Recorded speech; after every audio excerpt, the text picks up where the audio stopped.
Maligayang pagbabalik sa Filipino Movie Recap. Ikukwento ko sa inyo ang isang action drama film na pinamagatang 3 Days to Kill. Now sit back and enjoy the movie. Nagsimula ang pelikula sa CIA headquarters sa Langley, Virginia. Doon, isang agent na nagngangalang Vivi ang nakipagkita sa direktor ng CIA at isa pang lalaki upang pag-usapan ang kanilang target na si Wolfgang Braun, aka The Wolf. Sinusubukan ng target na magbenta ng armas sa mga terorista, kasama ang kanyang partner na si Albino. Inatasan ng direktor si Vivi na patayin silang dalawa at tinanong niya ang direktor kung sinong agent ang pwedeng i-assign sa kanila. Ang agent na tinutukoy ay si Ethan Renner at kasalukuyan siyang nasa hotel sa Paris kasama ang isa pang agent na si Yasmin. Plano nilang patayin si Albino na nakatakdang makipag-deal sa mga Serbian. Ngunit bago pa ito mangyari, napatay na ni Ethan ang mga buyer at mabilis na pinalitan ang briefcase na hawak ni Albino na naglalaman ng mga secret codes. Agad niya itong ibinigay sa mga agent na nasa isang van, ngunit biglang tumunog ang kanyang telepono para paalalahanan siyang birthday ng kanyang anak na si Zoe. Tumakbo si Ethan para tawagan siya sa isang payphone at ginamit ang kanyang relo bilang collateral sa isang vendor para makakuha ng barya. Tinawagan niya si Zoe, ngunit napunta lang ito sa voicemail. Samantala sa hotel, nakumpormiso na ang identity ni Yasmin nang makilala siya ni Albino. Hinila niya ang babae papunta sa isang elevator at hinintay itong dumaan para maputulan siya ng ulo. Kasunod nito, binaril ng kanyang mga tauhan ang mga agent na nasa van na humantong sa isang barilan mula sa lobby hanggang sa labas ng hotel. Habang sinusundan ni Ethan si Albino, pinatay niya ang kanyang mga tauhan bago hinabol ang kontrabida. Kalaunan, nagsimulang manghina at mahilo si Ethan, ngunit nagawa niyang maabutan si Albino. Bumagsak siya sa lupa bago binaril si Albino sa kanyang paa. Gayunpaman, nagawang makatakas ni Albino, habang si Ethan naman ay nawalan na ng malay. Pagkalipas ng ilang sandali, nagising siya sa ospital, kung saan ibinunyag ng doktor na meron siyang kanser at kumalat na ito sa kanyang baga. Binigyan na din siya ng taning ng doktor at sinabing meron na lang siyang natitirang 3 hanggang 5 buwan.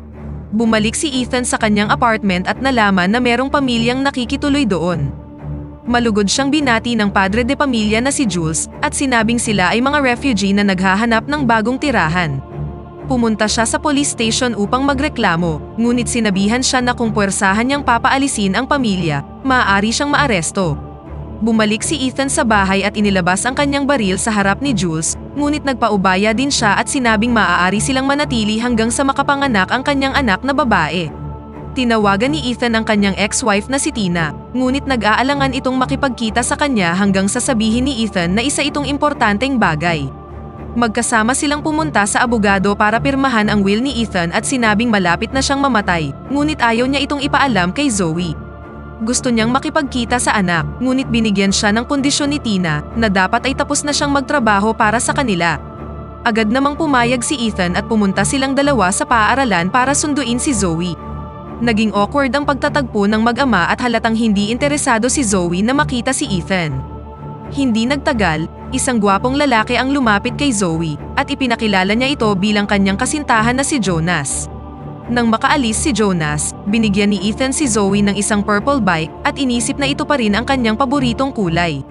Ngunit mas pinili ni Zoe na sumakay ng tren kasama ang kanyang mga kaibigan, dahilan para si Ethan na lang ang gumamit ng bisikleta.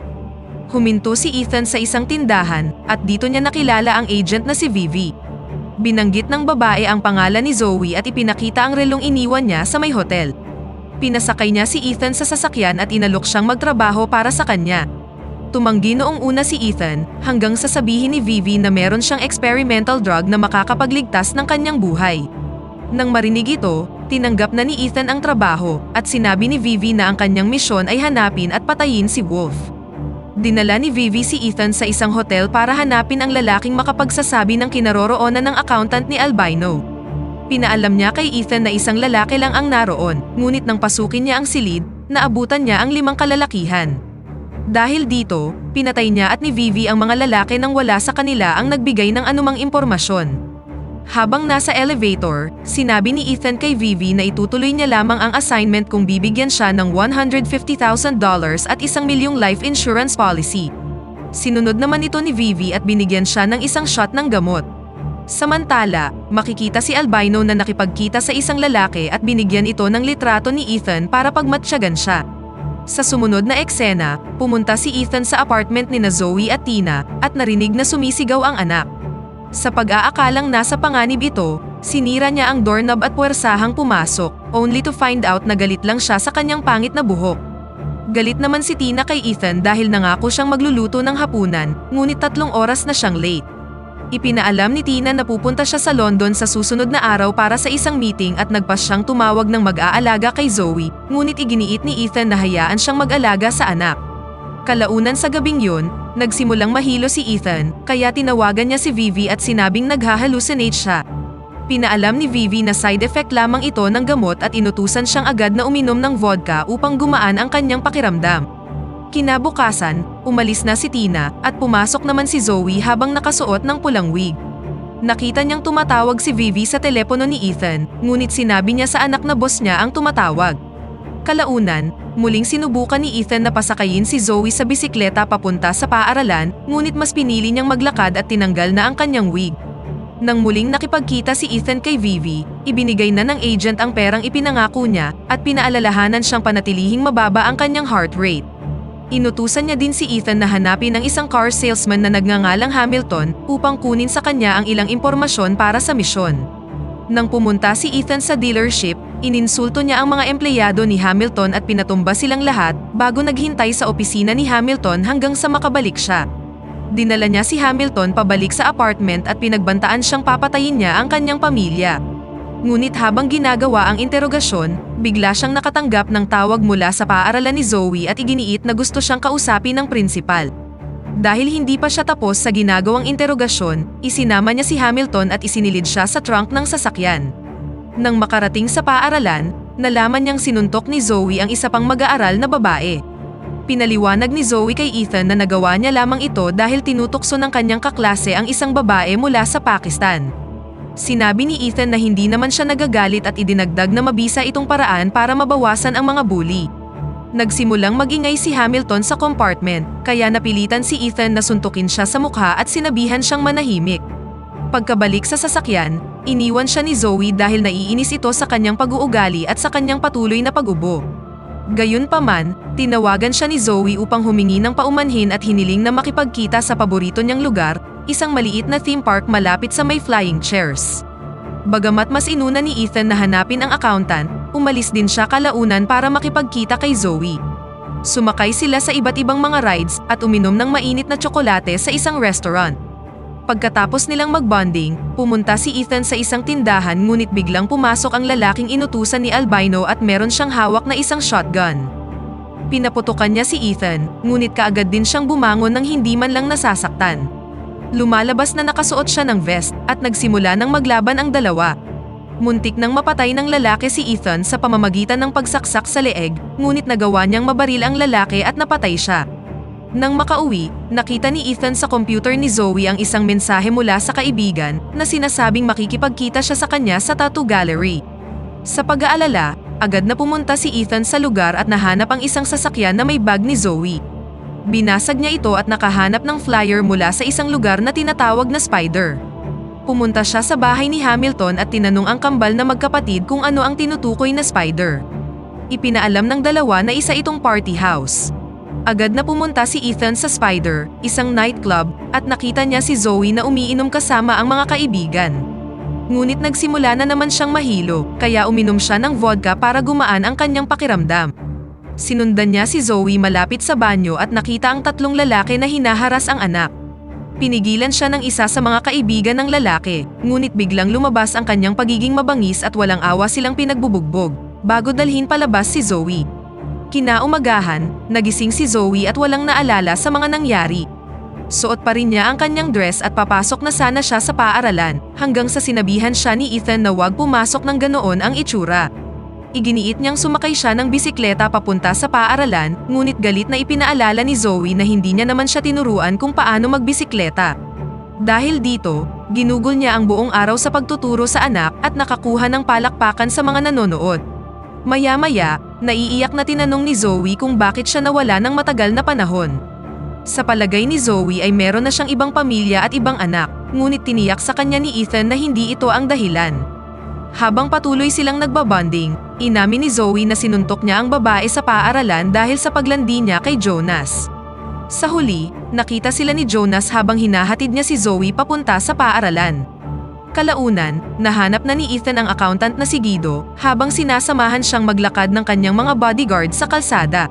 Nagpaputok si Ethan ng tear gas sa sasakyan at kinuha ang accountant bago pinasabog ang van. Dinala niya si Guido sa kanyang apartment para ipagpalit ang briefcase na merong mga code na nakuha niya kanina sa code na magti-trigger ng mga pampasabog na hawak naman ni na Wolf at Albino. Nang gabing yun, umuwi si Ethan at nalaman na nanganganak na ang anak ni Jules. Ipinanganak niya ang isang malusog na sanggol na babae at nagpasya silang pangalanan siyang Ethan dahil sa pagpayag niyang manatili sila sa kanyang tahanan. Sinabi ni Jules na aalis na sila gaya ng ipinangako, ngunit iginiit ni Ethan na maaari silang manatili hanggat gusto nila. Kalaunan, pumunta si Ethan sa bahay ni Zoe at nalamang niyaya siya ni Jonas na umattend ng prom, ngunit pinaalam niya sa ama na hindi siya marunong sumayaw. Habang tinuturuan ni Ethan na sumayaw si Zoe, biglang dumating si Tina. Pinanood niya ang dalawang sumayaw at nagdulot ito ng luha sa kanyang mga mata. Naghapunan sila bilang isang pamilya at sinabi ni Tina kay Ethan na dapat niyang sabihin kay Zoe ang tungkol sa kanyang kalagayan sa lalong madaling panahon. Kinaumagahan, tinawagan ni Vivi si Ethan para sabihin sa kanyang nasa Grand Hotel si Albino. Agad na pumunta doon si Ethan at nakita si Wolf at nakasakay siya sa kotseng minamaneho ni Hamilton. Hinabol sila ni Ethan at binangga ang sasakyang kanilang sinasakyan hanggang sa mahulog ito sa isang footbridge. Gayunpaman, nagawang makatakas ni na Wolf at Albino at pinakawalan ni Ethan si Hamilton upang makabalik siya sa kanyang pamilya. Hinabol ni Ethan ang dalawang kontrabida sa subway kung saan nagsimulang dumugo ang kanyang ilong at makaramdam ng pagkahilo. Bago pa niya mabaril si Wolf, kinaladkad ni Albino ang halos wala ng malay na si Ethan patungo sa riles ng tren. Hinintay niyang dumating ang tren kahit inuutusan na siya ni Wolf na patayin na si Ethan. Sa kabutihang palad, nabawi ni Ethan ang kanyang lakas at itinulak si Albino sa harap ng dumadaan na tren.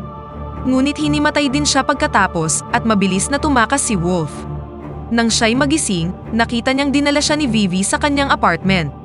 Ipinaalala niya kay Ethan na nakatakas si Wolf at sinabi din na naging positibo ang resulta ng gamot sa kanyang treatment.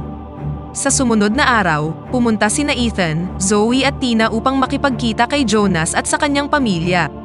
Ipinakilala ng kanyang ama si Ethan sa kanyang business partner at nabunyag na ito ay si Wolf. Nakilala nila ang isa't isa at hindi mapalagay nang sila'y makipagkamay. Sinamahan sila ng mga magulang ni Jonas sa club kung saan na-realize ni Tina na nasa isang assignment si Ethan. Sa kanyang palagay, nagsisinungaling sa kanya si Ethan, ngunit tiniyak ni Ethan na nagsasabi siya ng totoo. Nang hindi nagbibigay ng babala, binaril ng mga tauhan ni Wolf si Ethan at sinundan naman sila ng ating bida. Napatay niya ang lahat ng mga tauhan bago na-corner si Wolf sa isang elevator. Pinaputukan niya ang mga cable ng elevator, dahilan para mahulog ito at bumagsak sa ground floor. Samantala, nakahanap sina Jonas at Zoe ng isang pribadong silid kung saan sila sumayaw at pinagsaluhan ang kanilang unang halik. Samantala, gumapang si Wolf palabas ng elevator ngunit nahanap siya ni Ethan. Gayunpaman, nagsimula na naman siyang manghina at hindi na nagawang mabaril si Wolf. Nabitawan niya ang baril, kung saan pilit itong inaabot ni Wolf hanggang sa dumating si Vivi at sinipa ang baril papalapit kay Ethan para tapusin na ang trabaho. Nang maisip niya sina Tina at Zoe, tumanggi siya at ibinaba na ang baril. Sa pagkainis, kinuha ito ni Vivi at siya na ang bumaril kay Wolf. Pagkalipas ng ilang linggo, nanatili pa rin si Ethan kasama sina Zoe sa isang bahay na malapit sa dagat. Hindi nagtagal, dumating si Tina at inamin ni Ethan na marami siyang pagkukulang sa kanya at kay Zoe simula noong umpisa. Nangako din siya na hindi na sila iiwan at hindi na babalik sa dating trabaho. Lumapit si Zoe para imbitahan ang kanyang ina na gawan sila ng mainit na tsokolate ni Ethan.